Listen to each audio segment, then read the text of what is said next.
আপনি দেখেন একটা বাবার চারটা ছেলে, একটা বাবার চারটা ছেলে, এই চারটা ছেলে নাম রাখা হলো আলাদা আলাদা নাম। একটার নাম ধরে নেন হানাফি, একটার নাম শাফি, একটার নাম মালিক, একটার নাম হাম্বলি, চারটা নাম হয়ে গেল। কিন্তু রক্ত এক বাপের, মূল এক বাপ, এই জন্য পৃথক নয়, সবকিছু সব মিলবে কিন্তু আনুষঙ্গিক বিষয়ে সব আলাদা। ব্যাপারটা এতটুকুই, অন্য কিছু ভাবতে যেন না যে হানাফি জান্নাতি হলে শাফি কেন হবে, শাফি হলে আর অন্যরা কেন হবে, এমনটা নয়। কারণ মূল বিষয় সব এক জায়গায়। মূল বিষয়ে যাদের পার্থক্য, এই ব্যক্তিরাই হচ্ছে আল্লাহর মেন পথ থেকে বিচ্যুত, আলাদা। এটা মনে রাখেন। যেমন শিয়া তৈরি হয়েছে, শিয়া সুন্নি খুব প্রচার। শিয়াদের মত মূল বিষয়ে আলাদা, তাদের মত এক। তাদের মধ্যে অনেক দল আছে, তাদের মধ্যে এক দলের মত হচ্ছে জিবরিল আলাইহিস সালাম পবিত্র কোরআনের ওহী নিয়ে আসছিলেন হযরতে আলীর কাছে, কিন্তু তার কাছে না গিয়ে নবীর কাছে চলে গেছে। বলেন নাউযুবিল্লাহ। এই হচ্ছে অপবাদ। হ্যাঁ, এই যে শিয়াদের মত এইরকম। ওরা বলছে যে প্রথম খলিফা হযরতে আবু বকর সিদ্দিক রাদিয়াল্লাহু তাআলা আনহু নয়, হযরতে আলী ছিলেন প্রথম খলিফা, কিন্তু তাকে করা হয়নি। এই মিথ্যা। এই যে খোলাফায়ে রাশিদিনদের যে একটা বিচার, একটা ফয়সালা, তাদের উপরে তাদের কালাম, এই জন্য তারা পথভ্রষ্ট। বিশেষ বিশেষ ক্ষেত্রে তারা কাফের, ইসলাম থেকে বাইরে। মূল বিষয়ে তাদের সাথে আমাদের ঝগড়া। কোরআনের ব্যাখ্যা, হাদিসের ব্যাখ্যা হিসেবে তাদের সাথে ঝগড়া। এই মূল বিষয়গুলিতে যেহেতু আলাদা মত ধারণ করেছে, যার ফলে তারা ইসলাম থেকে আলাদা হয়ে গেছে। যাই হোক ব্রাদার, এইরকম রাফেজি খারেজি যারা আছে এরকম হয়েছে। এই মতই উপস্থিত যুগে একটা খুব দল বেড়েছে যার নাম আহলে হাদিস। এখন নতুন নাম আহলে হাদিস। এর নাম যে কত চেঞ্জ হলো বলা নাই। প্রথম এই দলটির নাম ছিল ওয়াহাবি। কি ছিল? ওয়াহাবি। কেন ওয়াহাবি? কারণ এর যিনি মেন প্রতিষ্ঠাতা, যে এই দলটা আরম্ভ করেছে, মতটা ধারণ করেছে প্রথম, ওই লোকটির নাম হচ্ছে মুহাম্মদ বিন আব্দুল ওয়াহাব।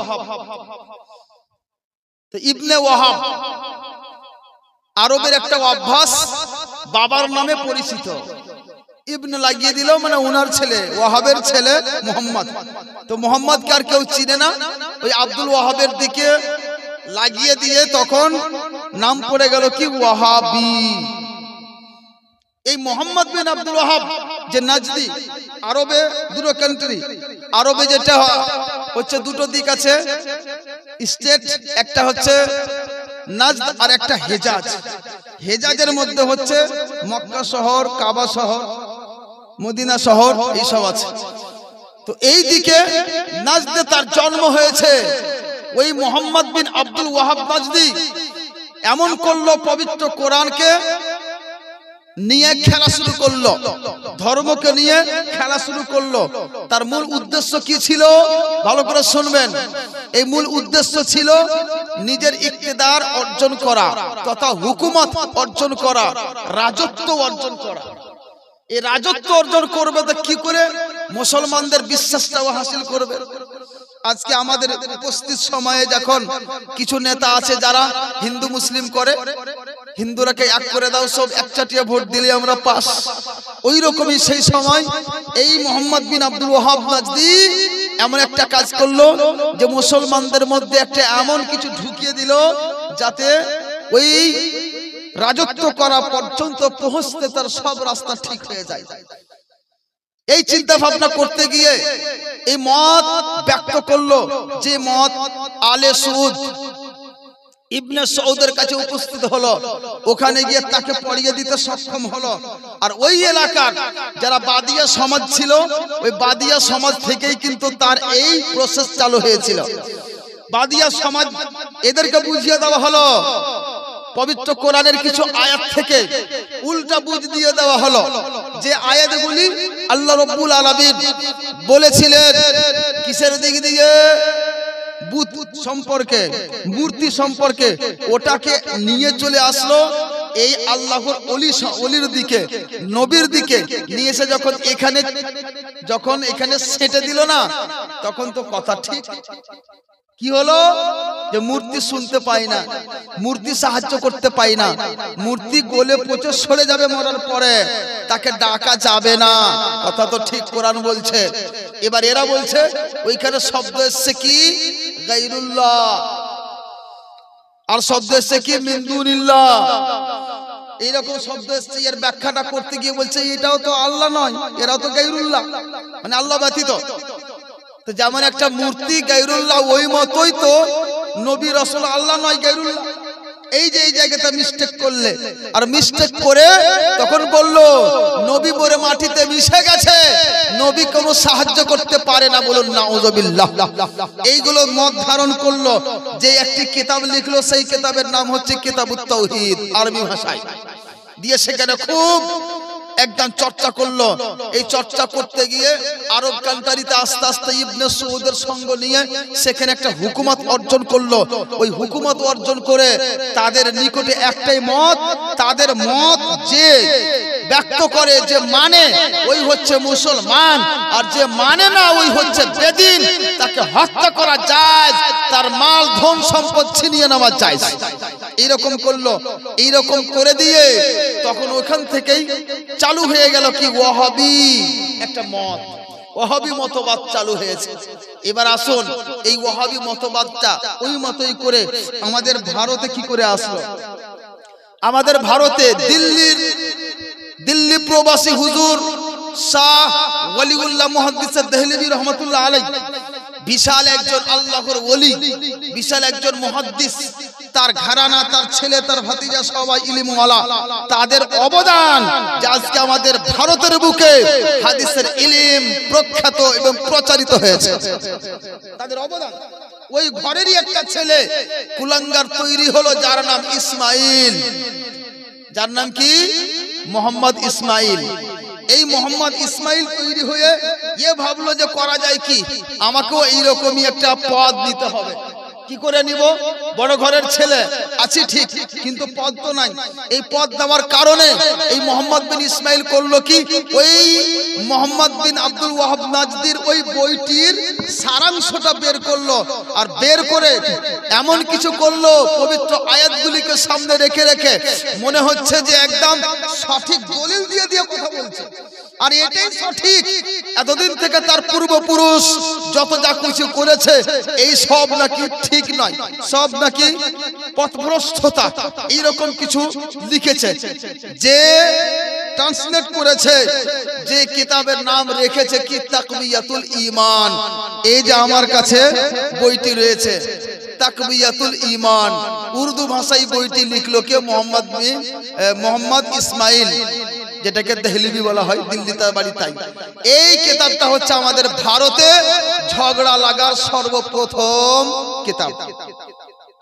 এই বইটা না লিখতো না আমাদের ভারতে এই সুন্নি দেওবন্দি ওয়াহাবি লামাযাবি এগুলো এত ঝামেলা হতো। এই ঝামেলার মূল হচ্ছে এই কিতাব। দেখে নেন ভালো করে, এই ছোট একটি কিতাবে গোটা ভারতকে তছনছ করে দিয়েছে। গোটা ভারতে মানুষ আজ একে অপরের সাথে শত্রুতা কেন চালু হয়েছে। যখন এই বইটি লিখে ওই সময় উনার আশেপাশের আর উলামায়ে কিরাম এর বিরোধিতা করেছিলেন অনেক ভাবে, কিন্তু জানি না সেই সমস্ত বইগুলি ছাপা হয়নি অথবা কিছু হয়েছে মানুষ পর্যন্ত পৌঁছায়নি। কিন্তু শয়তানের যে থাকে একটা উৎসাহ করা, উৎসাহিত, এই শয়তানের উৎসাহিততে এত বড় একটা দল তৈরি হয়েছে। তারপরে সেই ওয়াহাবি নাম পড়েছিল আমাদের ভারতে, তার জন্য যেহেতু মোহাম্মদ বিন আব্দুল ওয়াহাবেরই মতগুলো ছিল এখানে, ওই জন্য এটা ছিল। এরপরে নাম পড়লো তাদের কি গায়র মুকাল্লিদ, মানে তারা তাকলিদ করবে না, চার ইমামকে মানবে না, এই হচ্ছে ব্যাপার। এই জন্য তার নাম পড়লো গায়র মুকাল্লিদ। পরক্ষণে যখন ওয়াহাবি বদনাম হয়ে গেল, গায়র মুকাল্লিদ বদনাম হয়ে গেল, তখন তাদের নাম পড়েছে এখন কি আহলে হাদিস। আহলে হাদিস নামটা আপনি বলুন 20 বছর আগে আমরা শুনিনি, শুনেছিলেন কি না? আমাদের এলাকায় কি সাইফি হানফি, এটাই না গো? আপনারা এটাই তো বুঝেন, হানফি সাইফি। সাইফি মানে শাফিঈ, চার মাযহাবের অন্তর্ভুক্ত। কিন্তু এই আহলে হাদিস ধোঁকাবাজ, এই ওয়াহাবি ধোঁকাবাজ, এই গায়র মুকাল্লিদ ধোঁকাবাজ। যে শাফিঈর মতে কিছু মিল আছে, যেহেতু ইমামে শাফি উপরে হাত বাঁধে নাভির উপরে, এই হিসাবে কিছু মিল থেকে নিজেকে শাফি দাবি করে তার ভিতরে ভিতরে তারা ওয়াহাবিয়াতকে প্রচার করেছে। আর সরল প্রাণ মুসলমান ভাবছে আমরা তো শাফি আছি। না, আপনারা শাফি নাই, আপনাদেরকে আহলে হাদিস বানিয়ে দিয়েছে, ওয়াহাবি বানিয়ে দিয়েছে ভিতরে ভিতরে। আপনি দেখবেন এই জায়গাতে ভুলিয়ে দিচ্ছে, যদি শাফি থাকে তো কোনো ঝামেলা নাই, তার পিছে আমরা নামাজ পড়বো। হ্যাঁ, একদম ভুল কথা। শাফি মতে ওরা চলে না, যদি চলতো কোনো সমস্যা নাই। আমাদের চাইতে বেশি দুরুদ সালাম ইমামে শাফি পড়েন। আপনি কি বলেন? এই আহলে হাদিসদের কথা হচ্ছে সাহায্য চাওয়া যাবে না অন্য কাউরির কাছে, কিন্তু তিনি বলছেন যখন আমি বিপদে পড়তাম ইমামে আজম আবু হানিফা রাদিয়াল্লাহু তাআলা আনহুর রওজাতে গিয়ে দোয়া করতাম, আমি সাহায্য পেয়ে যেতাম। উনি শাফি আর তোমরা আহলে হাদিস, এই বলবে এটা শিরক। সাহায্য চাওয়া বলবে শিরক। হিসাব করে আছে কোথায়? তাহলে এক কি করে হলো? শাফি যদি থাকে আমাদের ভাই, আমাদের সাথে শাফির কোনো সম্পর্ক ঝামেলা কোনো কিছু নাই, অন্য কোনো ব্যাপার নাই। কিছু মশলাতে আলাদা আছে, কি যেমন যেটা বললাম আমি, ফুরুই মশলা। উজু করে যদি কোনো নারীকে ছয়, ইমামে শাফির মতে উজু ভঙ্গ হয়ে যাবে, হানাফি মতে ভঙ্গ হবে না। এমন কিছু মশলা আছে। যদি কোনো রান্না করা আগুনে রান্না করা কোনো জিনিস উজু করার পরে যদি খাই, তাহলে শাফিঈ মতে উজু ভঙ্গ হয়ে যাবে, আমাদের মতে ভঙ্গ হবে না। এইরকম কিছু আনুষঙ্গিক বিষয়গুলি পার্থক্য আছে। হ্যাঁ, কিছু আছে, কিন্তু আসল বিষয়গুলি আমাদের ওদের একই আছে। ওই শাফিঈর আড়ালে আহলে হাদিস ওয়াহাবি লামাযহাবি প্রচার হয়েছে, আজ পর্যন্ত আছে। আমার এলাকা মানিকচক বড় বাগান আমার বাড়ি, সেখানে একটা জালালপুরে আহলে হাদিস হয়েছে এখন সব। ওই একটা লোকের সাথে কিছু কথা হলে ও বললে যে আপনার তো আলাদা হয়ে গেছে এখন। আল্লাহ, আশ্চর্য কথা, আমরা আলাদা হয়েছি মানে কেমন কথা বলছেন? আমরা তো সেই জায়গাতেই আছি গো। কেন? যে আমরা নিজেকে হানাফি বলতাম, এখন হানাফি আছি। আপনি বলেন আপনি আগে কি বলতেন? যে আমরা সাইফি। যে আপনি সাইফি, চলেন পাশে মাদ্রাসা আছে, আপনার ইমামকে যে জিজ্ঞাসা করেন, আপনার মাদ্রাসার টিচারকে জিজ্ঞাসা করেন, আপনার টিচার বলবে না আমরা সাফি নয়, আমরা আহলে হাদিস। কোথায় আছেন? চেঞ্জ আপনি হয়েছেন, আমরা চেঞ্জ হইনি। আমরা হানাফি ছিলাম, আমরা হানাফি আছি, কিয়ামত পর্যন্ত আমরা হানাফি থাকবো ইনশাআল্লাহ। কারণ এটাই হচ্ছে জান্নাতি পথ। এর মতো সূক্ষ্ম পথ আছে কোথায়? আপনাকে দেখাই, যতই বলেন হাসলে হবে না আর দেখলে হবে না, বুঝতে হবে। এই দেখেন, আপনাকে বুঝাচ্ছি আমি। এই আহলে হাদিস যে প্রচার হয়েছে আল্লাহ, এই বইটাতে মূলত দুটি বিষয় এরা খুব লক্ষ্য করেছে, পাবলিককে বোকা বানানোর জন্য। দুটা নিয়ম, দুটা উসুল, দুটো কি বলবো দফা, দুটো নিয়ম তৈরি করেছে, দুটো গ্রামার তৈরি করেছে। এক গ্রামার কি? একটা গ্রামার তৈরি করেছে যে আগেকার যারা আলিমে দ্বীন, আগেকার যারা বুজুর্গানে দ্বীন, এদেরকে ফলো করতে হবে না, এদেরকে ফলো করতে হবে না। নিজে কোরআন পড়ো, হাদিস পড়ো। এ হচ্ছে একটা কথা। দেখবেন আগেকার লোককে, আবু হানিফা কে ছিল, আর শাফি কে ছিল, আর বড় বড় আর কে ছিল, কাউকে দেখবে না। বুঝলেন একটা জিনিস? দ্বিতীয় জিনিস হচ্ছে কি, এদের মতে যে পবিত্র কোরআন খুব সহজ, পবিত্র কোরআন খুব সহজ, তোমরা নিজে কোরআন পড়ে পথ খুঁজে নাও। এই বইটাতে সর্বপ্রথমে এই দুটির উপরে মানুষকে বোকা বানিয়েছে। আমি পড়ে শোনাচ্ছি, দেখেন। তাকওয়িয়াতুল ঈমান আমাদের ছাপা নয়, এই ছাপা হয়েছে কোথা থেকে?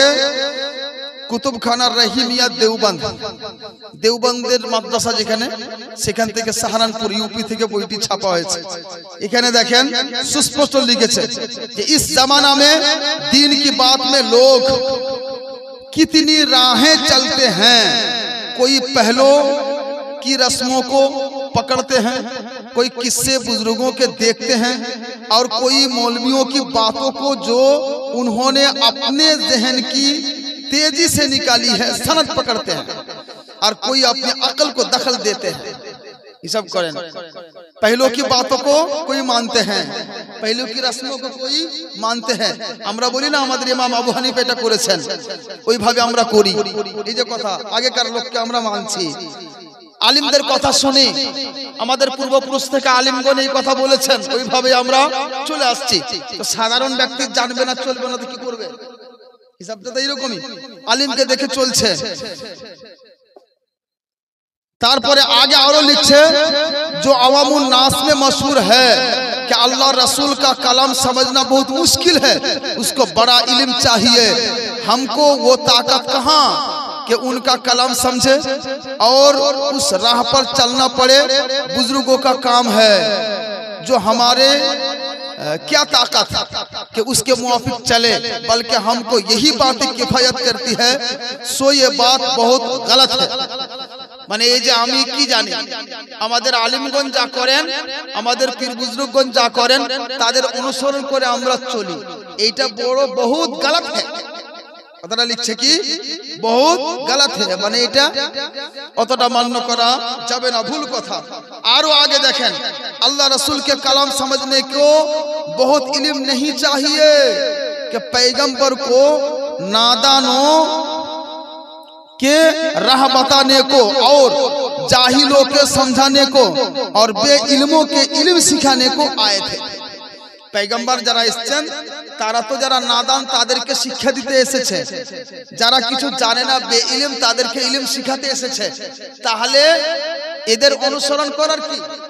ওই নবী রাসূল আল্লাহকে অনুসরণ করলেই যথেষ্ট, কোরআন হাদিস দেখলেই যথেষ্ট, কোনো মৌলবীর কথা শুনতে হবে না। आरो आगे एखाने सुस्पष्ट करे लिखेছে जो कोई ये आयत सुनकर फिर ये कहने लगे कि पैगंबर के बाद सिवाय आलिमों के कोई समझ नहीं सकता और उनकी राह पर सिवाय बुजुर्गों के कोई चल नहीं सकता, सो उसने इस आयत का इनकार किया। माने बोलते চাইছে যে আলিম ছাড়া নবীর কথা শুনতে পাবে না কেউ, এমন কথা নয়। যদি কেউ এটা মানে যে নবীজির কথা, কোরআনের কথা আলিম ছাড়া কেউ বুঝতে পারবে না, যদি এমন কথা বলে তো এটা পবিত্র কোরআনের আয়াতকে অস্বীকার করা হলো, মানে ও ইসলাম থেকে বেরিয়ে গেল। এই কথাও বলতে চাইছে। এখানে কথা নিজে বুঝতে পারলাম যে এই যে একটা কিতাব যার 3 নম্বর পৃষ্ঠা এবং 4 নম্বর পৃষ্ঠায় এই কথাগুলি লেখা আছে। অনেক কথা আছে, পুরো কিতাবটাই এইভাবে ভরা ভর্তি। এবার আপনাদের আমি বুঝাতে চাইছি, দেখেন এখানে দুটো জিনিস সে উল্লেখ করছে, কি পূর্বপুরুষদের অনুসরণ করা চলবে না, তার সাথে সাথে নিচের দিকে কি পবিত্র কোরআন হাদিস খুব সহজ, তাকে অনুসরণ করো, এটাকে অনুসরণ করেই তুমি চলো। এবার আপনাকে দেখেন যে আগেকার যারা বুজুর্গ, যারা সাহাবায়ে কেরাম, যারা তাবিঈনগণ, তাবে তাবিঈনগণ, ইনাদের মধ্যে তাদেরকে কি আমাদের ফলো করা চলবে না? এই কথা হিসাবে চলবে না। যদি চলে তাহলে ও কোরআন বিরোধী কাজ করছে, যদি চলে তাহলে হাদিস বিরোধী কাজ করছে। এই লোকটা এটাকে বোঝাতে চাইছে। আর এই হিসাবে আজকে পুরা ভারতে যত ফিতনা ফাসাদ হয়েছে এই কিতাব থেকেই আরম্ভ হয়েছে। একবার দুরূদ পাঠ করুন, আপনাদেরকে আমি নিয়ে যাচ্ছি এই দিকে, যাতে এর দলিলগুলি কিছু আপনাকে দিব। আল্লাহুম্মা সাল্লি আলা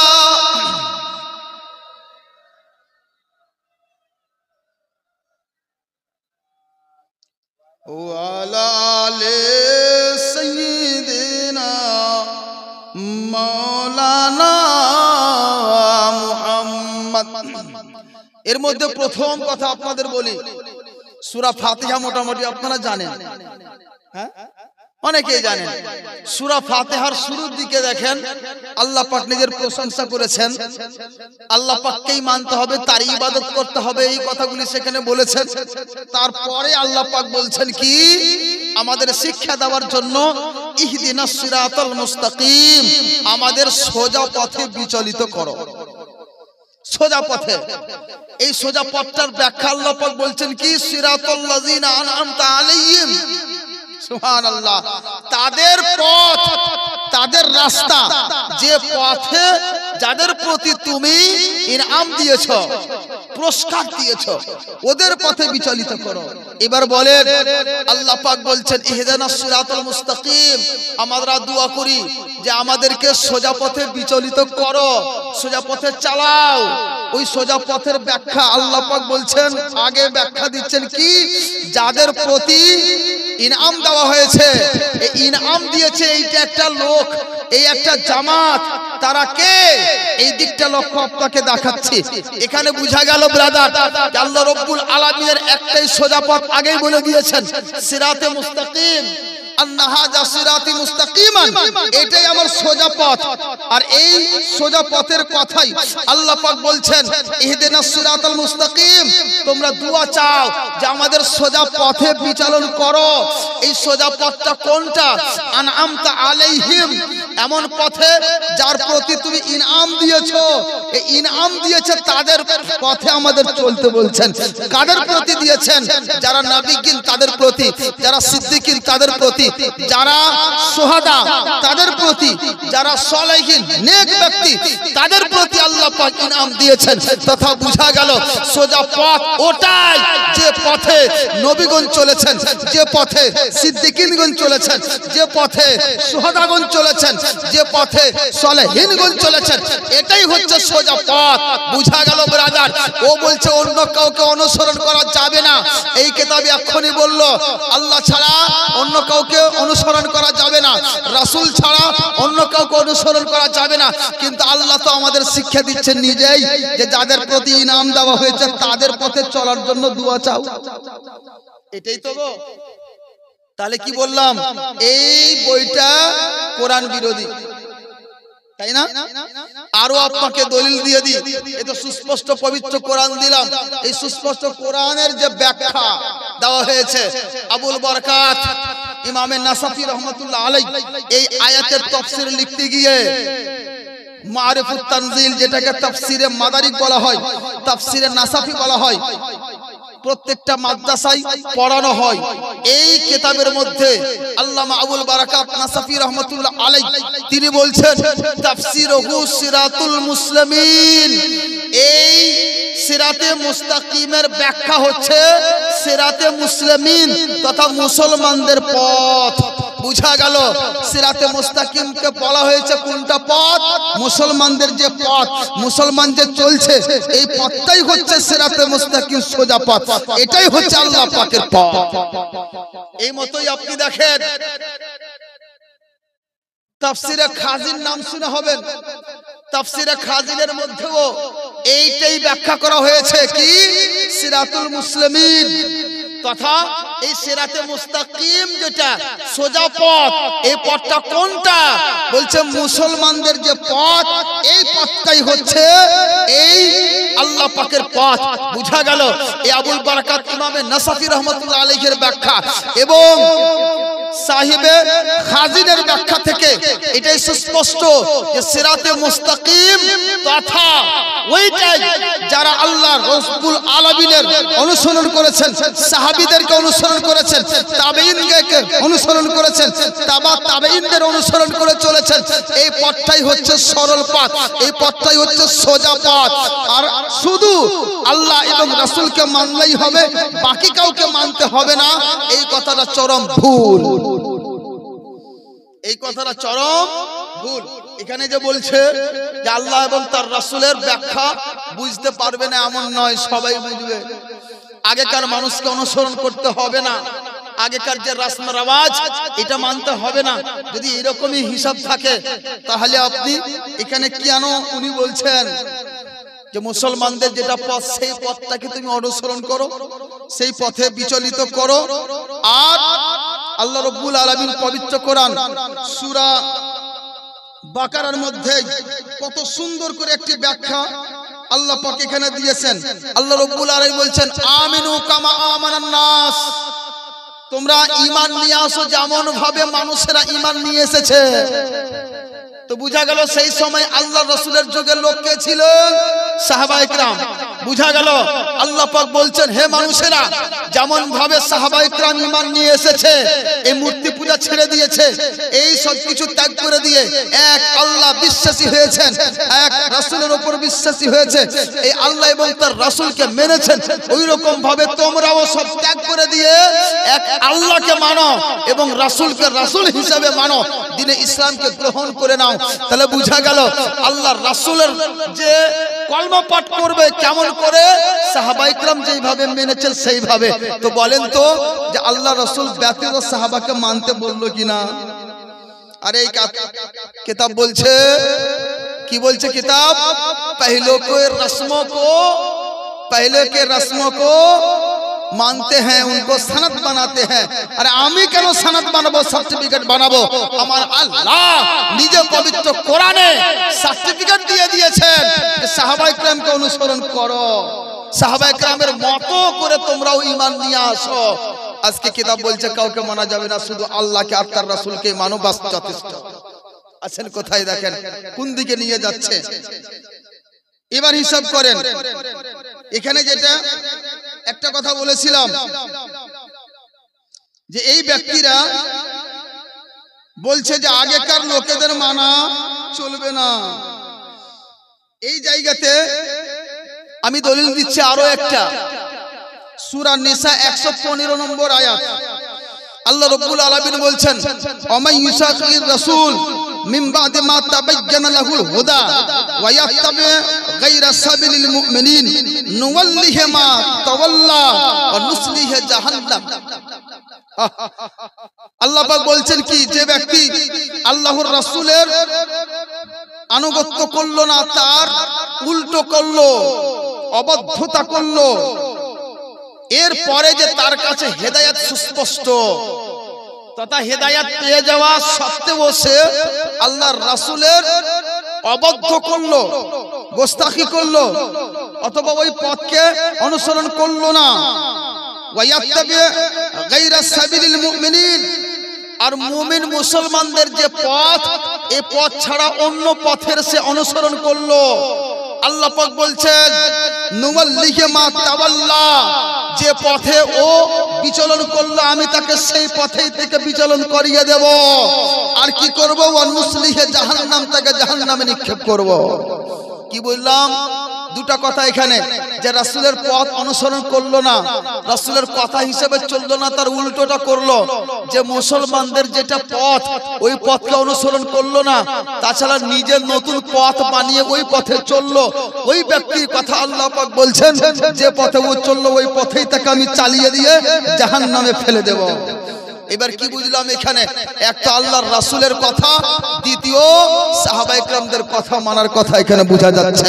বুঝা গেল ব্রাদার যে আমরা যেমন আল্লাহর রাসূলকে মানি, ওই মতোই সাহাবায়ে কেরামকে দেখে আমরা নামাজ পড়তে শিখব, ওই মতোই সাহাবায়ে কেরাম কি পথে চলেছেন আমরা ওই মহব্বতটা সাহাবায়ে কেরামের কাছ থেকে শিখব।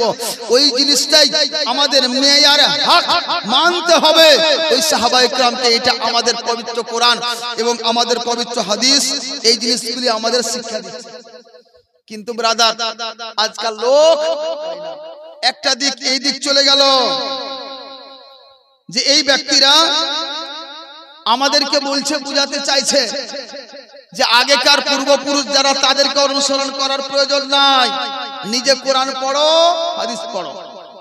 কিন্তু কোরআন বলছে, হাদিস বলছে যে না, এমনটা নয়, আমাদেরকে সেইটা স্মরণ করেই চলতে হবে আর দেখতে হবে। এই কয়েকটা দলিল আমাদের জন্য যথেষ্ট। পবিত্র কোরআনের একটা দলিলই যথেষ্ট, তবে আমি কয়েকটা দলিল দিলাম। কিচ্ছু না পারলে কমপক্ষে সূরা ফাতিহার ইহদিনাস সিরাতাল মুস্তাকিম সিরাতাল লাযিনা আনআমতা আলাইহিম এটা অর্থ করতে বলবেন, এখানেই পরিষ্কার হয়ে যাবে।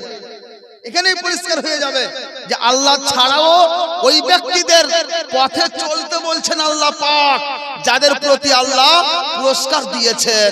কাদের প্রতি দিয়েছেন এটা একটু বলে দাও। কোরআন বলছেন আনামাল্লাহু আলাইহিম মিনান নাবিয়্যিনা ওয়াস সিদ্দিকিনা ওয়াস শুহাদা'i ওয়াস সালিহিন। আল্লাহ পাক পুরস্কার দিয়েছেন নবীদের জামাতের প্রতি, সিদ্দিকদের প্রতি, শুহাদা'র প্রতি, সালিহিন ব্যক্তিদের প্রতি। তাহলে বুঝা গেল হে আল্লাহ তুমি সরল পথে আমাদের চালাও, ওই ব্যক্তিদের পথে চালাও যে ব্যক্তিদের প্রতি তুমি ইনাম দিয়েছো। সে কে? নবীদের পথে চালাও, শুহাদার পথে চালাও, সিদ্দিকদের পথে চালাও, আমাদেরকে নেক ব্যক্তিদের পথে চালাও। আর এ বলছে কারো পথ অনুসরণ করা যাবে না। এই করে ঝগড়া লাগিয়ে দিয়েছে সারা ভারতে। এই একটা ছোট্ট বই, এটা হচ্ছে মূল ঝগড়ার কারণ। এই বইটা না লিখতো না ঝগড়া হতো। তো একটা দিক হয়ে গেল। দ্বিতীয় দিক নিয়ে আপনাদের বুঝাই। দ্বিতীয় দিক কি? যে কোরআন পাক খুব সহজ। ও বললো কি কোরআন পাক খুবই সহজ। এই কোরআন পাক শিক্ষার জন্য মৌলবীর দরকার নাই, নিজে নিজে পড়ো। এই যেখানে বললো जो कोई आयत सुनकर फिर ये कहने लगे कि पैगंबर की बात सिवाय आलिमों के कोई समझ नहीं सकता और उनके राह पर सिवाय बुजुर्गों के कोई चल नहीं सकता, सो उसने इस आयत का इनकार किया। হিসাব করেন, মানে আমাদের যে মত যে আমরা পবিত্র কোরআন নিজে বুঝতে সক্ষম নয়, পবিত্র হাদিসগুলি সম্পূর্ণ বুঝে ওঠার প্রতি ক্ষমতা রাখি না, এই জন্য আমরা চারটা ইমামকে অনুসরণ করেছি, চার ইমামকে অনুসরণ করছি। আর এ বলছে যে না পবিত্র কোরআন তো খুব সহজ। এ বলছে এখানে কি কোরআন মাজিদ में बातें बहुत साफ सरी हैं, उनका समझना मुश्किल नहीं। দেখেন এই বই পৃষ্ঠা নম্বর 3 নম্বর পৃষ্ঠাতে কি লিখছে कि कुरान माजिद में बातें बहुत साफ सरी हैं, মানে পবিত্র কোরআনে কথাগুলি খুবই সহজ, একদম প্রকাশ্য লিখে আছে। इनका समझना मुश्किल नहीं, পবিত্র কোরআনটা বুঝা কোনো ভারী কাজ নয়, সহজ। কে বলছে এটা? আহলে হাদিসদের নেতা। এই জন্যই ব্রাদার আজকাল কিছু ডাক্তার, আজকাল কিছু মাস্টার, আজকাল কিছু ইঞ্জিনিয়ার এমন হয়েছে যারা মিশনে পড়াশোনা করে, বাংলা পড়ালেখা করে এই পবিত্র কোরআন পড়ার শখ তাদের ভিতরে জেগে উঠেছে। বাংলা পড়ে পবিত্র কোরআন পড়তে শুরু করেছে, আর পবিত্র কোরআন পড়তে গিয়ে নিজে নিজেকেই মৌলবি মনে করছে। এখন হ্যাঁ, নিজে নিজে কোরআন বুঝতে শিখেছে, নিজে নিজে হাদিস বুঝতে শিখেছে।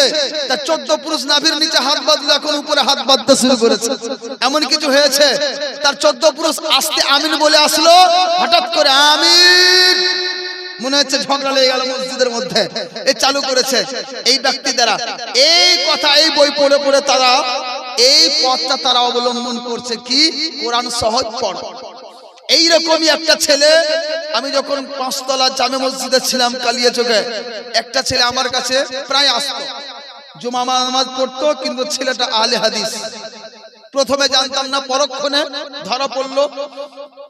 বিভিন্ন প্রশ্ন করত, যখন যেটা প্রশ্ন করতো তাকে সুন্দর করে বুঝিয়ে দিতাম, মেনে যেত, চলে যেত। আবার কুকুরের লেজ সোজা হতো না, টানা টানাই। একদিন এই কথাই বলছে যে না ইমাম কেন মানবো, আল্লাহ পাক তো বলেছেন পবিত্র কোরআনে কে কোরআন তো খুব সহজ, মুখস্থ করো, দেখো বুঝতে পারো, খুব সহজ কোরআন। আল্লাহ বারে বেটা কোরআন তোমার সহজ? হ্যাঁ আল্লাহ তো কোরআনে বলেছেন। কোরআন সহজ বলো তো আলহামদুলিল্লাহ অর্থ কি? ও বলছে আলহামদুলিল্লাহ সমস্ত প্রশংসা আল্লাহর জন্য। আল্লাহ বেটা বেশ, তাহলে সমস্ত প্রশংসা আলহামদুর অর্থ কি? বলছে সমস্ত প্রশংসা। বলছে আলহামদুর অর্থ কি? বলছে প্রশংসা। লিল্লাহর অর্থ কি? তো বলছে যে আল্লাহর জন্য। আমি বললাম প্রশংসা আল্লাহর জন্য, এই অর্থ হলো। আলহামদু মানে তুমি বললে প্রশংসা, আর লিল্লাহ মানে বলছো আল্লাহর জন্য। তাহলে এবার তুমি বলো সমস্ত কথাটা কোথা থেকে আসলো? ও বলছে না এটাই লেখা আছে। আল্লাহ এটা লেখা আছে না, হতেই পারে না, এটা লেখা আছে না, না এটা লেখা আছে।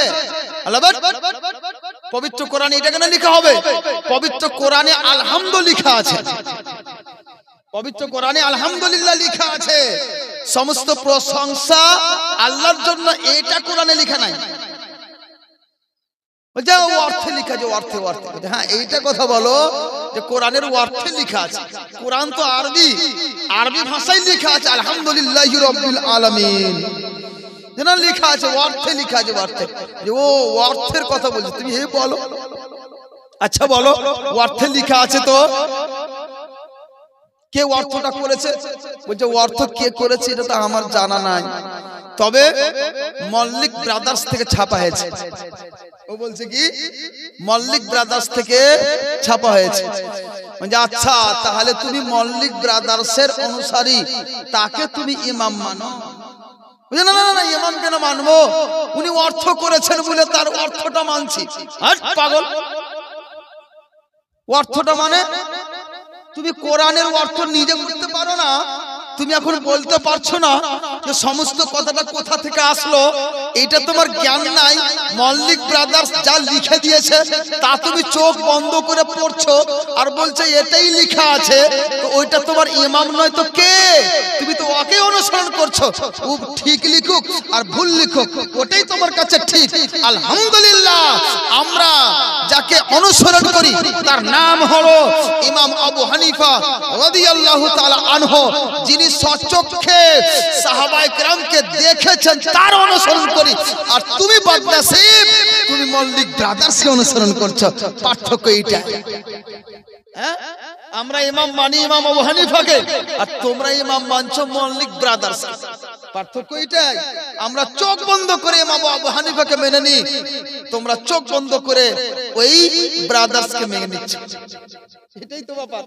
আর কি বলবো, ওই ছেলেটি চুপ থেকে গেল। হ্যাঁ শোনো এবার, আলহামদুতে যে আলিফ লাম আছে প্রথমে, এই আলিফ লামের অর্থ হচ্ছে সমস্ত। এটা কি করে, এটা কি করে যদি বুঝতে হয়, ওই পড়া ছাড়ো আর মাদ্রাসাতে যাও, আলিফ লামের কত প্রকার ভেদ হয়, এটা মাদ্রাসার ছাত্রই পারবে, তোমরা পারবে না।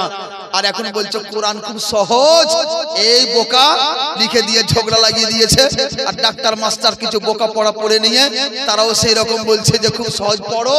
আরে পড়ো তো, আসো আমার কাছে, তোমার পবিত্র কোরআন কত সহজ দেখো, আমি বুঝিয়ে দিচ্ছি যে পবিত্র কোরআনের কত অর্থ। যে ছেলেরা 14 বছর পড়াশোনা করার পরেও পবিত্র কোরআন বুঝতে সক্ষম হয় না, তুমি বাংলা পড়ে আজকে কোরআন পড়ে নেবে, অত সহজ নয়। এই দ্বিতীয় একটা পদক্ষেপ কি দিয়েছে, এর জন্য তারা বলবো কোরআনে দেখাও, হাদিসে দেখাও, কোন বুজুর্গের কথা শুনে না, শুনে না। আহলে হাদিসদের একটা কর্তব্য এটাই, বড় তাদের ধোঁকা, দুই প্রকারের ধোঁকা। বড়দের কাউকে, আগেকার কাউকে মানতে হবে না, অনুসরণ করা যাবে না। আর পরক্ষণে কি হচ্ছে যে পবিত্র কোরআন হাদিস সহজ, তাদের কথা মানো, মৌলবীদের কথাই মানতে হবে এমনটা কথা নাই। নিজে পড়ো, নিজে মানো, নিজে বড়। এই জন্য তারা পবিত্র কোরআন, বুখারী, হাদিস যত রকম আছে সব নিজে নিজেই স্টাডি করে করে নিজে গবেষক তৈরি হয়ে যায়। আচ্ছা আপনাদের একটা কোশ্চেন করি, কিছু আপনাদেরকে লজিক দিয়ে বুঝাচ্ছি, উদাহরণ দিয়ে বুঝাচ্ছি। এখানে বাংলা অনেক কেউ জানেন, মার্কেটে বই লেখা পাওয়া যায় কি, ঔষধের লেখা বই পাওয়া যায়। সেই ঔষধে লেখা আছে এই ওষুধ অমুক কাজের, এই ওষুধ অমুক কাজের, এতবার খাবে, সব লেখা আছে। ডাক্তারি বই লেখা আছে, যেই ডাক্তারি বইগুলি ছেলেরা ক্লাসে পড়ে, পড়ে পড়ে পড়ে পড়ে পড়ে পড়ে অভিজ্ঞতা অর্জন করে আবার একটা বিশেষজ্ঞর সাথে সময় কাটায়, তারপরে প্র্যাকটিস করার পরে নিজের চেম্বারে এসে বসে আর রোগীর চিকিৎসা করে, তাই না?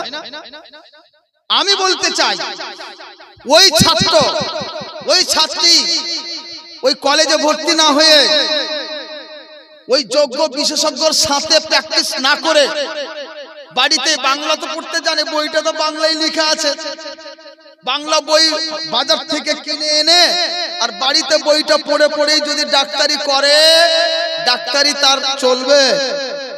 চলবে? তাকে ডাক্তার মানবেন না, মানুষকে মেরে ফেলবে। প্র্যাকটিস নাই, পড়েনি ভালো করে, বাজার থেকে বই কিনে নিজে নিজে ডাক্তারি করছে, নিজে নিজে পণ্ডিত। বলবেন না, শুনবে না তার কথা। হিসাব করেন, একটু বিবেকে আনেন।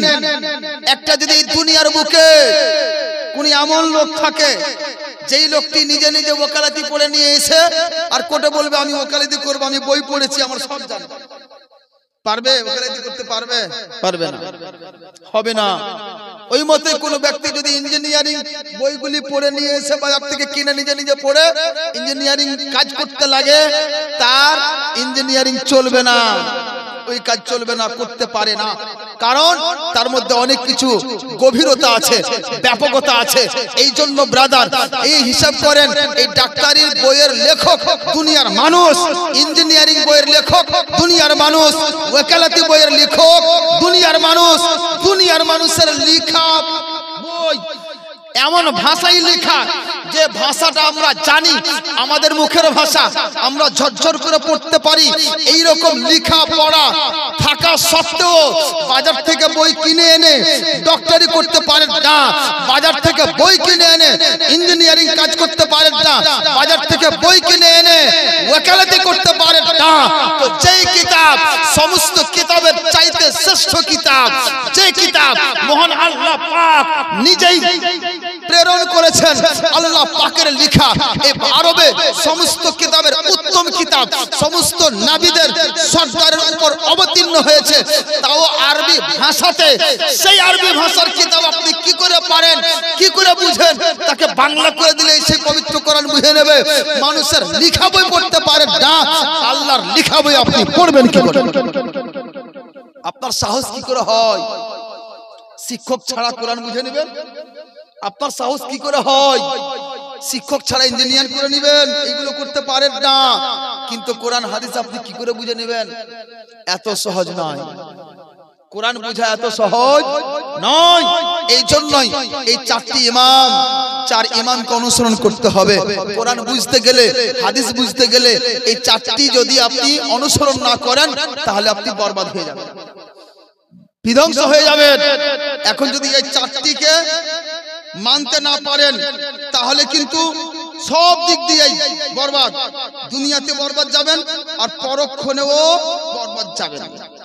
এখন আপনাকে দলিল দি পবিত্র কোরআন থেকে দেখেন, আল্লাহ রাব্বুল আলামিন পবিত্র কোরআন সূরা বাকারা 129 নম্বর আয়াত, আল্লাহ পাক বলছেন, রব্বানা ওয়াবআস ফীহিম রাসূলাম মিনহুম ইয়াতলু আলাইহিম আয়াতিকা ওয়া ইউআল্লিমুহুমুল কিতাব ওয়াল হিকমাতা ইউযাক্কিহুম। হিসাব করেন, আল্লাহ রাব্বুল আলামিন পবিত্র কোরআনে যা দিয়েছেন, যা ব্যাখ্যা, যে তোমাদের মধ্য থেকে একজন রাসূল প্রেরণ করা হয়েছে, যিনি কি করবেন? ইয়াতলু আলাইহিম আয়াতিকা, যে আল্লাহ পাকের পবিত্র কোরআনের আয়াতগুলিকে ব্যাখ্যা করে করে তোমাদের শিখাবে, শোনাবে।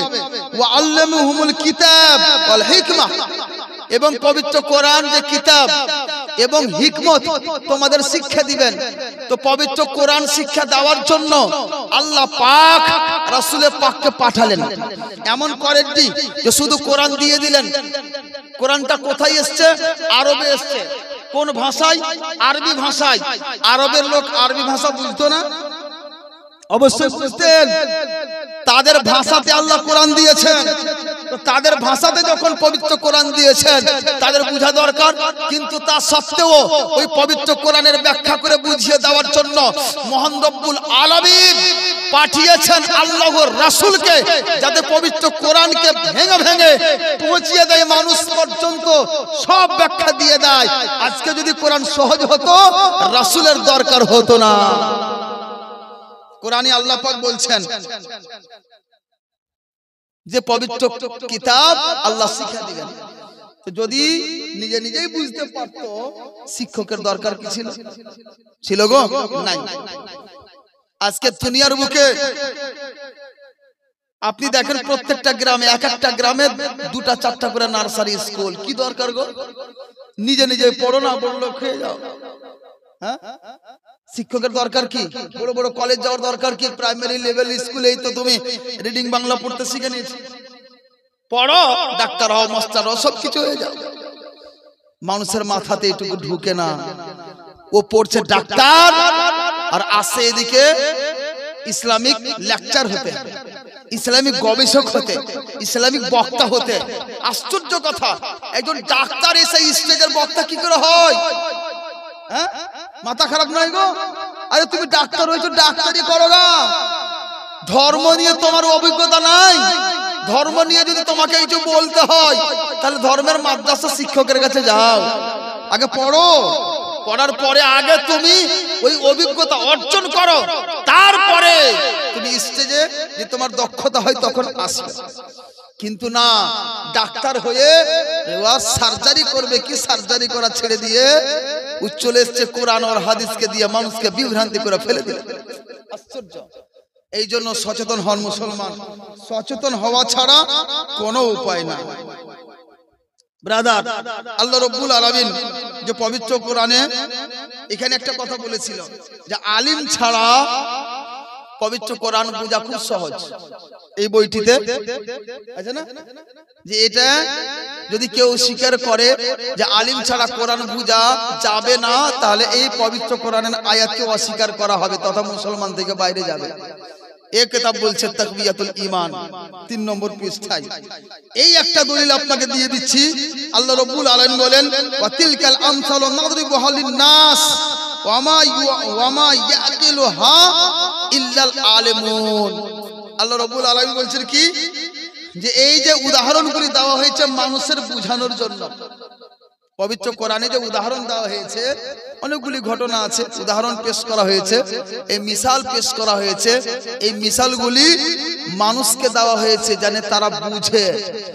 এবার কি বলছেন, ওয়ামা ইয়াকিলুহা, এই মিসালগুলি বুঝতে পারবে না ইল্লাল আলিমুন, আলিম ছাড়া, তথা আলিম রাই বুঝবে। পবিত্র কোরআন বলছে নিজেই যে পবিত্র কোরআনের আয়াতের ব্যাখ্যাগুলি আলিম ছাড়া বুঝতে পারবে না।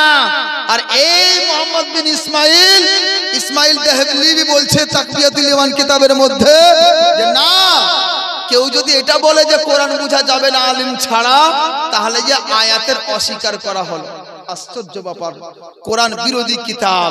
বুঝতে পারলেন? এবার এই হচ্ছে ঝগড়া লাগার মূল কিতাব।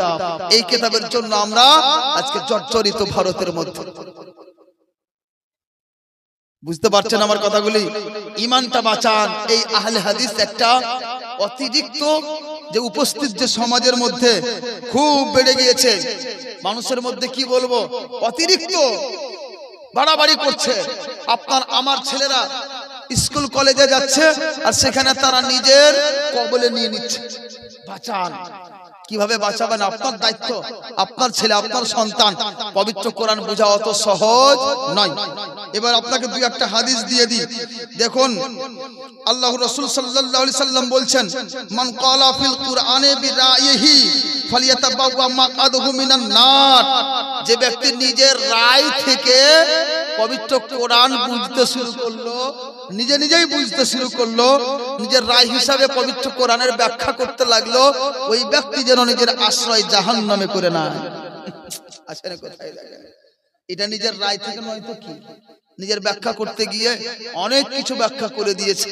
যেমন আমাদের এলাকায় একটা জামাত নতুন চালু হয়েছে, কি জামাতে ইসলামী, যার মূল লিডার হচ্ছে আবুল আলা মওদুদি। এই আবুল আলা মওদুদির এই একটাই কথা, এর মতই ও বলছে সাহাবায়ে کرام को रसूल खुदा के सिवा किसी को मेयार हक का लायक ना माना जाए। মানে রাসূলে খোদা আল্লাহ রাসূল ছাড়া মেয়ারে হক মানে যাকে অনুসরণ করে আমরা চলবো, এই রকম কাউকে মানা যাবে না। সবাই গুনাহগার। আরে সবাই তো সবাই আল্লাহর রাসূলকে গুনাহগার বলছে। আসেন কোথায়? তো না, এই নিজের পক্ষ থেকে কোনো রায় দেওয়া যাবে না। পবিত্র কোরআনকে সেইভাবে মানতে হবে, বুঝতে হবে যেইভাবে আল্লাহ রাসূল বুঝিয়েছেন, সাহাবায়ে کرام বুঝেছেন, তাবেঈনগণ বুঝেছেন, তাবেঈনগণ বুঝেছেন, সেইভাবে বুঝতে হবে। আরেকটি হাদিস আপনাদের দিই, আল্লাহ রাসূল সাল্লাল্লাহু আলাইহি সাল্লাম বলছেন, তাআল্লামুল ফারাইদা ওয়াল কুরআনা, তোমরা ফরাইজ এবং মানে মসলা মাসাইল এবং কোরআনটা শিখো। আর কি করো? ওয়া আল্লামুন নাসা, এবং মানুষকে তোমরা শিখাও। তোমরা ফরাইজ শিখো এবং মানুষকে কোরআন শিক্ষা দাও। তো যদি নিজে নিজেই পড়তে পারতো তো শিক্ষা দেওয়ার প্রশ্নই কেন আসতো? হ্যাঁ, তার মানে কি কোরআন নিজে নিজে পড়া সম্ভব নয়, নিজে নিজে বুঝা সম্ভব নয়। যদি এরকম থাকতো তো অসুবিধা হতো না। ব্রাদার, এই মতোই আরেকটি হাদিস আপনাদের বলি, আল্লাহ রাসূল বলেন কি, ইন্নাল্লাহা লা ইয়াকবিদুল ইলমা ইনতিজাআন ইয়ানতাজিউহু মিনাল ইবাদ, আল্লাহ পাক বান্দাদের নিকট থেকে তাদের ভিতর থেকে ইলমকে উঠিয়ে নিবে, ছিনিয়ে এমনটা হবে না। তবে কি করবেন? ওয়ালা কি ইয়াকবিদুল ইলমা বিকাবদিল উলামা, কিন্তু আলিম সম্প্রদায়ের মাধ্যমে ইলমকে উঠিয়ে নেবেন। বড় আলিম ইন্তেকাল হয়ে গেল, সব ইলম নিয়ে চলে গেল, এই যে একটা নিয়ম। ইলম ছিনিয়ে নেবেন এমনটা নয়, আলিমদের ইন্তেকাল হয়ে যাবে, আস্তে আস্তে বড় বড় আলিম ইন্তেকাল হবে, ইলম সব চলে যাবে, এইভাবে উঠবে। হাত্তা ইজা লাম ইয়াবতি আলিমান, এত পর্যন্ত আর আলিম থাকবে না, সব আলিম ইন্তেকাল করবে, এই দুনিয়া ছেড়ে চলে যাবে।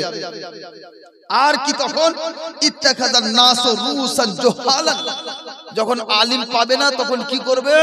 জাহিল ব্যক্তিদেরকে মানুষ অনুসরণ করতে শুরু করবে, সরদার বানিয়ে নেবে, তাদেরকেই জাহিলকে মুফতি মনে করবে, আলিম মনে করবে, তার কাছ থেকে তারা মসলা জিজ্ঞাসা করবে।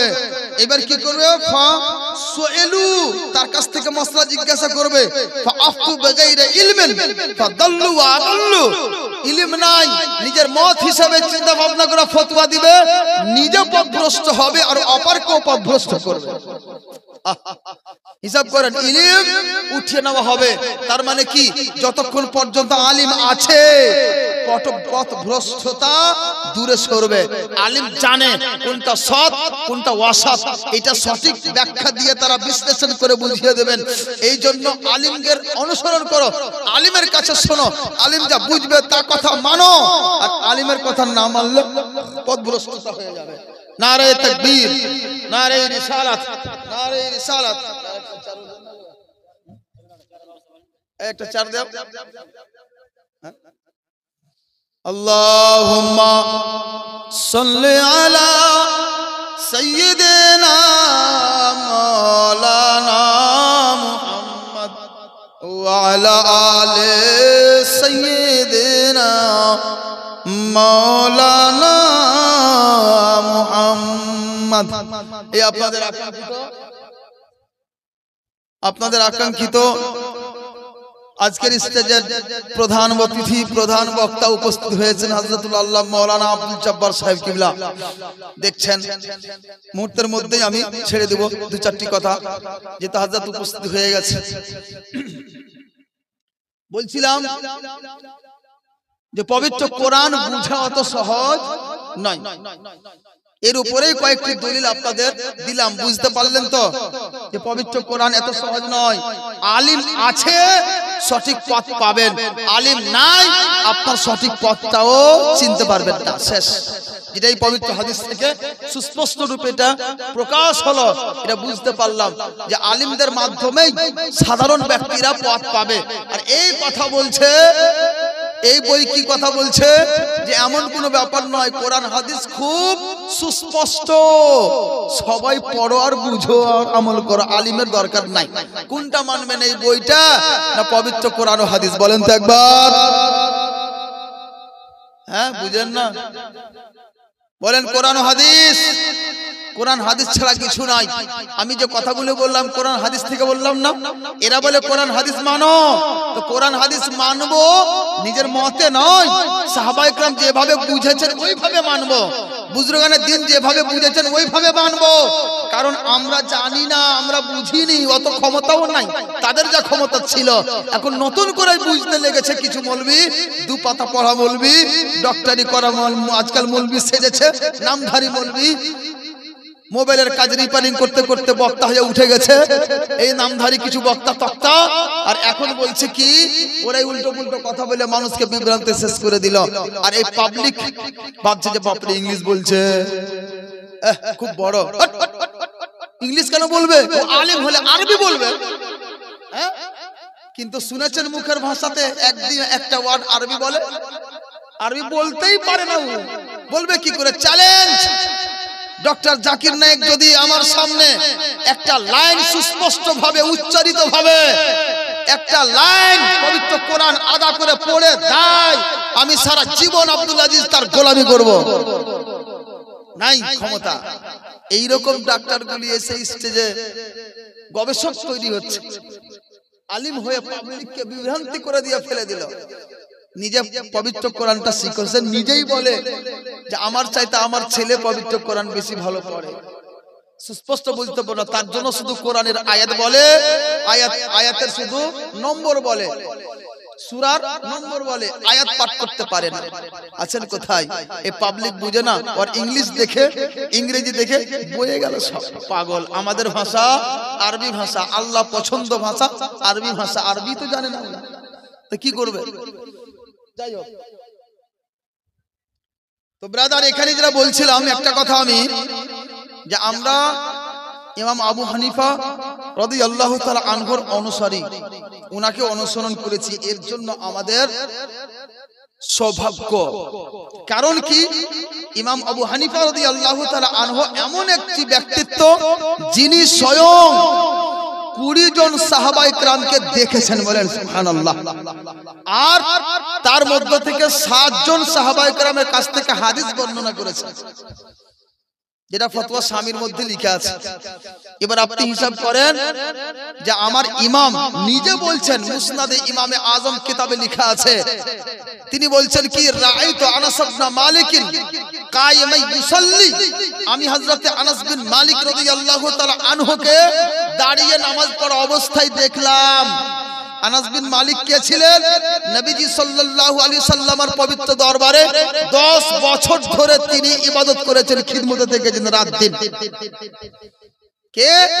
রাসূলের দরবারে উনি নামাজ পড়তে জানতেন কি জানতেন না?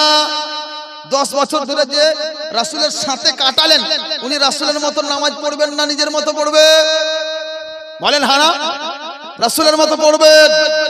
ওই সাহাবীকে আমার ইমাম বলছেন যে আমি তাকে দাঁড়িয়ে নামাজ পড়তে দেখেছি, সুতরাং আমার ইমাম দেখেছেন সে হযরত আনাস বিন মালিক আল্লাহু আকবার বলে কান পর্যন্ত হাত নিয়ে গিয়েছিলেন, অথবা কাঁধ পর্যন্ত দেখেছেন। হাতটা এনে নাভির নিচে বেঁধেছিলেন না উপরে বেঁধেছিলেন? অবশ্যই দেখেছিলেন, যেহেতু দাঁড়িয়ে দেখছেন।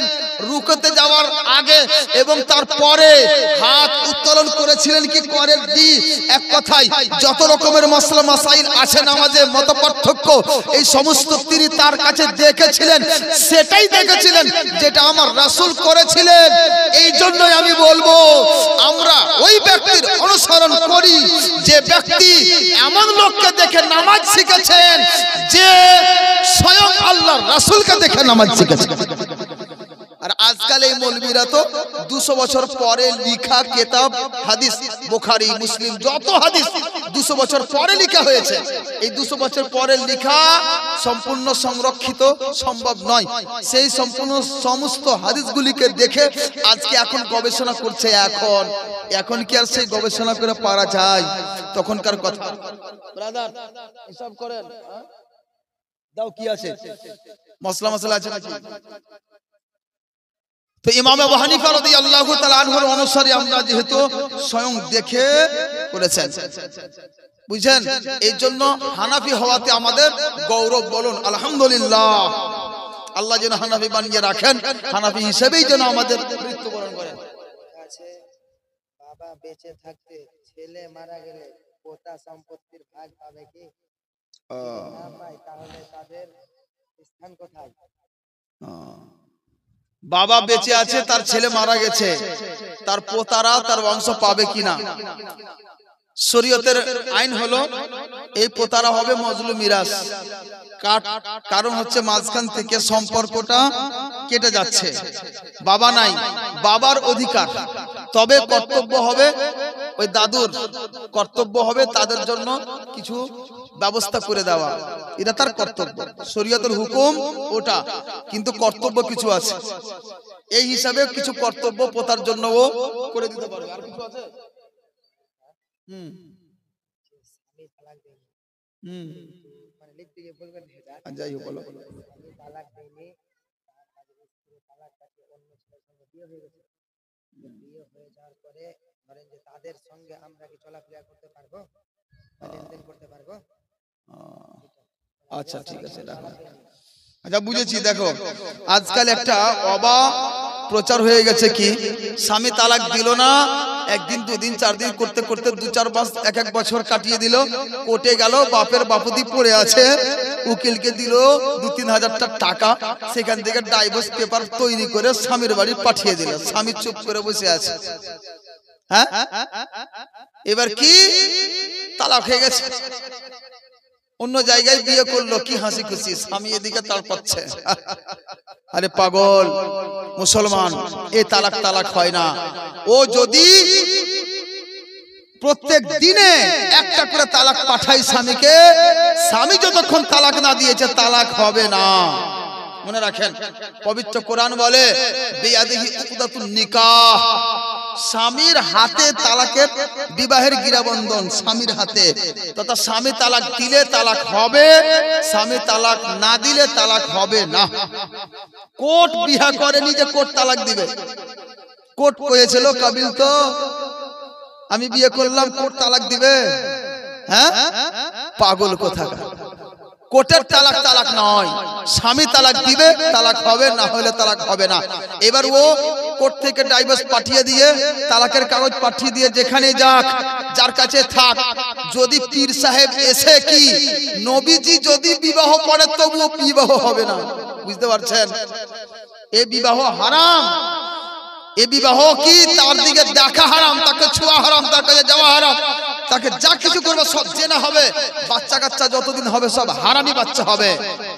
মনে রাখেন, যেহেতু প্রথম স্বামী তালাক দেয়নি সারা জীবন, ও প্রথম স্বামী যতদিন তালাক না দিয়েছে সারা জীবন যদি তালাক না দেয়, সারা জীবন ওই মেয়ে ওই প্রথম স্ত্রীর, প্রথম স্বামীর স্ত্রী থাকবে।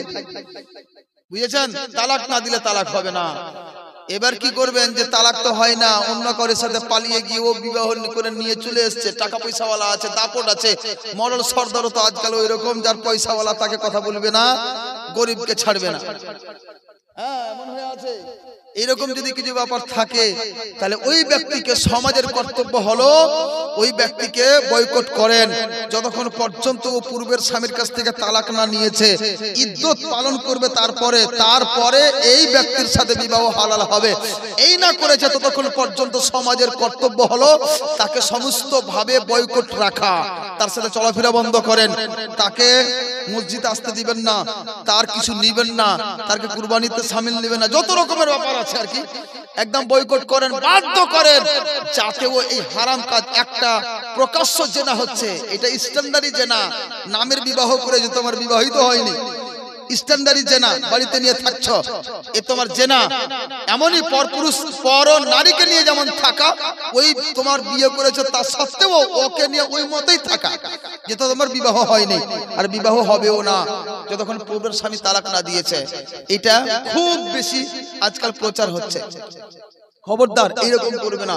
এবং পুরুষদেরকেও বলবো যে দেখেন, যদি এমন কিছু হয়ে যায়, ঘটে যায়, আপনি আঁকড়িয়ে থেকে যেন না, যে যা কর বিয়ে কি করে করছিস, তালাকি দিবে না, এই নিজে বিবাহ করে সংসার করছে, 2 বছর 5 বছর 20 বছর হয়ে গেল, ও তালাকি দেয় না। খবরদার, আপনারও একটা হিসাব হবে, আপনার হিসাব নেওয়ার একজন আল্লাহ পাক আছেন, আবার হিসাব হবে, এই হিসাবে নেবেন না। তার সাথে একটা কথা আপনাদের বলবি, এইরকম যদি কোনো স্বামী হয় যে আপনি বিপদে পড়েছেন, তালাক দেয় না, আর আপনার খরপোশও দেয় না, আপনাকে ভালো করে রাখেও না, দেখেও না, তাহলে আপনি কাজী শরিয়ত, মানে আমাদের ধর্মের কাজী, তথা আমাদের আঞ্জুমান আহলে সুন্নাত ওয়াল জামাত কালিয়াচক হয়েছে, সেখানে যোগাযোগ করবেন, আপনাদের সমাধান ব্যবস্থা সেখানে হয়ে যাবে। কিন্তু এইভাবে কোর্ট থেকে ডিভোর্স করে ভাববেন যে আমি পার পেয়ে গেলাম, শরীয়ত ভাবে এটা হালাল হবে না, যদিও আবার আইন মেনে নেবে কিন্তু শরীয়ত এটা মানবে না। আপনাকে ওই কাজী সাহেবের কাছে যেতে হবে, আঞ্জুমানে যাবেন, সেখানে দরখাস্ত করবেন, 3 মাসের মধ্যে আপনার রেজাল্ট হয়ে যাবে। হয় তালাক হবে, না হলে সংসার হবে, দুটোর মধ্যে একটা হবে, হবেই হবে। যদি সে আপনার স্বামী উপস্থিত না হয় তবুও হবে, উপস্থিত হয় তবুও হবে, এটা সেখানে প্রসেস আছে। আর কিছু কিচ্ছু করার নাই, কিচ্ছু করার নাই। যদি দা না দেয়, বাচ্চাদের থাকার স্থান ওর নানির বাড়ি থাকবে। হ্যাঁ, ওর মা আছে না, নানি লালন পালন করবে, বড় হবে, আল্লাহ দিবে, সব হবে।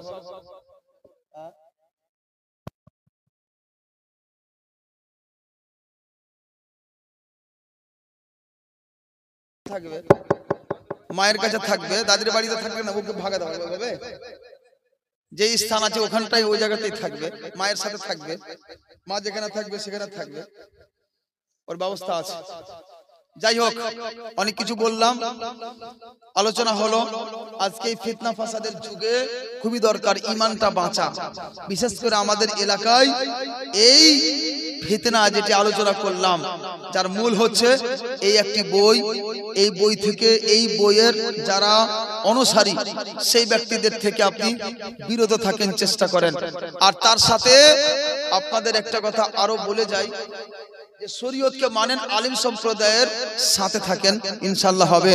যারা আপনারা বাংলা পড়া জানেন তাদেরকে আমি বলবো একটা কথা, যে দেখবেন একটা ওয়াহাবি আন্দোলন বলে একটা চ্যাপ্টার আছে হাই স্কুলে, হাই মাদ্রাসায় যারা পড়ছেন, হাই মাদ্রাসায় 9-10-এ দেখবেন, খুঁজবেন 9-10-এর যেটা ইতিহাস, এই ইতিহাস বইয়ে দেখবেন ওয়াহাবি আন্দোলন বলে একটা চ্যাপ্টার আছে। এই চ্যাপ্টারটা অবশ্যই পড়বেন। ওই চ্যাপ্টারটাতে এই কথাগুলি লেখা আছে। যারা হয়তো হাই মাদ্রাসার ছাত্র, ওই ছেলেগুলো অবশ্যই পড়েছেন। যারা পড়েননি, 9-10-এর বইয়ে দেখবেন, 9-এর অথবা 10-এর ওতে এই চ্যাপ্টারটা আছে, পড়বেন। এই ওয়াহাবি আন্দোলনটাই হচ্ছে আহলে হাদিস আন্দোলন, বুঝতে পেরেছেন? আমাদের এই ভারতে ইসমাইল দেহলভি হচ্ছে মূল, কিন্তু মূল করা হয়েছে তার পীর সৈয়দ আহমদ রায়বরেলী, ও হচ্ছে পীর, তার জন্য তার নাম ওখানে আছে, যে উনি হচ্ছেন এই ওয়াহাবিয়াত ভারতে প্রচার করার প্রবর্তনকারী, তাতে লেখা আছে। তো যাই হোক, পুরো ব্যাখ্যা আছে কিভাবে কিভাবে এসছে, ওইখানে পুরো ইতিহাসটা পেয়ে যাবেন। তো ইসমাইল দেহলভি হচ্ছে শিক্ষিত, আর সৈয়দ আহমদ রায়বরেলীর শিক্ষা ছিল না, কিন্তু তার একটা প্রভাব ছিল, বংশীয় সে একজন পীর ছিল। এই জন্য সৈয়দ আহমদ রায়বরেলীকে পীর বানিয়ে ইসমাইল দেহলভি সব কাজ করেছে। এই জন্য উর্দু লেখকগণ ইসমাইল দেহলভিকেই ধরেছে, উনি মেন। আর বাংলা লেখক, যেহেতু বাংলা এইসব এলাকায় সৈয়দ আহমদ রায়বরেলীর খলিফারা বেশি কাজ করেছে, বাংলাদেশ থেকে না আমাদের পশ্চিম বাংলার। এই হিসাবে ওয়াহাবিয়াতটা, আহলে হাদিসটা যেটা প্রচার করেছে তাদের মাধ্যমে হয়েছে। এই হিসাবে ওই সৈয়দ আহমদ রায়বরেলীর নামটা সেখানে আছে। যাই হোক, সচেতন থাকেন, নিজে সুন্নি হানাফি হয়ে থাকেন, নিজের লাইফটা গড়েন, পবিত্র কোরআন হাদিস শিখেন, শুনেন, পড়েন, কিন্তু নিজের ইমামদের, আলিমদের পরামর্শে থেকে শিখেন, রাসূলের মুহাব্বতটাকে নিয়ে শিখেন, যেভাবে ওনারা শিখেছেন ওইভাবে শিখেন। আপনার ইহকালও কল্যাণময় হবে, পরকালও কল্যাণময় হবে। ওয়া আখিরুদ দাওয়ানা আনিল হামদুলিল্লাহি রাব্বিল আলামিন। আসসালামু আলাইকুম ওয়া রাহমাতুল্লাহি ওয়া বারাকাতুহু।